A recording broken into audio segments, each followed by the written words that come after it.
would you expect an all futures Hanifin deal, or does that not fit their MO? I think in a perfect world, they'd find some piece to plug into their blue line if they can. That's easier said than done, and it's probably more of a futures deal. But I just want to let you know, I did check in this morning. I don't think the Flames are anywhere on the Noah Hanifin front right now.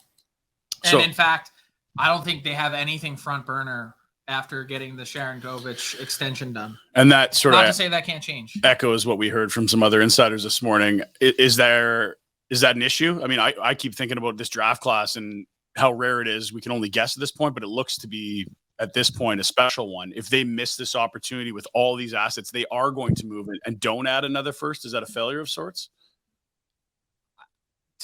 Tell me what they get, and then I'll tell you if it's a fit. Like, first off, I think one thing that people lose sight of is the fact that, especially as Craig Conroy's putting all these different pieces together, that a lot of these trades and transactions are interlocking or moving the pieces around the board. And what you see right now might not be the finished product. Yeah. That's one part of it.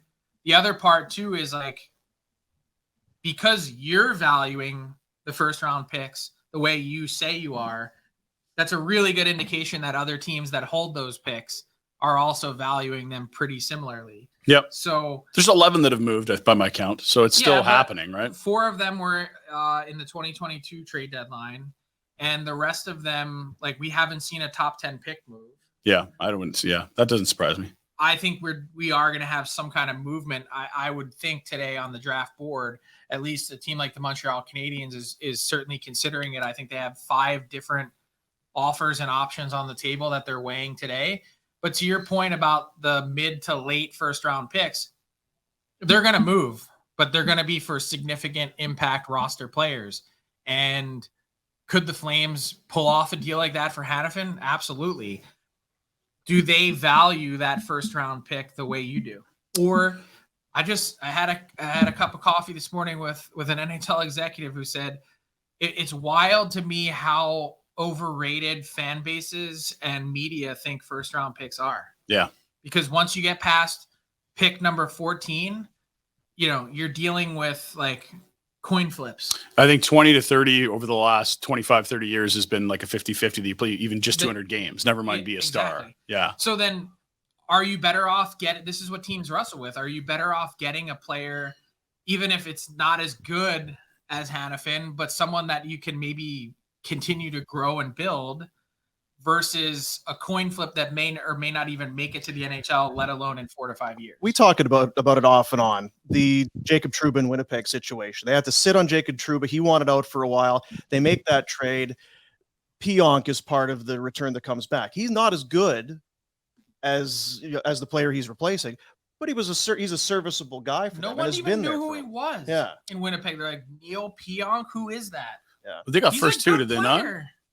It was in Pionk in the first. I guess I'm just thinking in terms of a body coming back. Yeah. It's not as good, but it's not as though there's no value to it.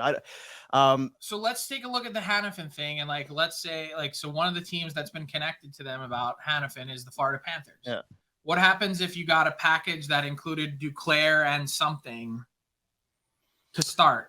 Just as a starting point. I don't love the Duclair as a start because you're essentially replacing one UFA that doesn't want to be here for a guy that may be the same thing in a year. Like, I don't feel like it's a placeholder for a year. If you have an indication from Duclair's agent that he's Duclair is his own agent actually, that he's willing to re-sign. Yeah. The magic that he was able to create with Jonathan Huberdeau, maybe that same thing exists.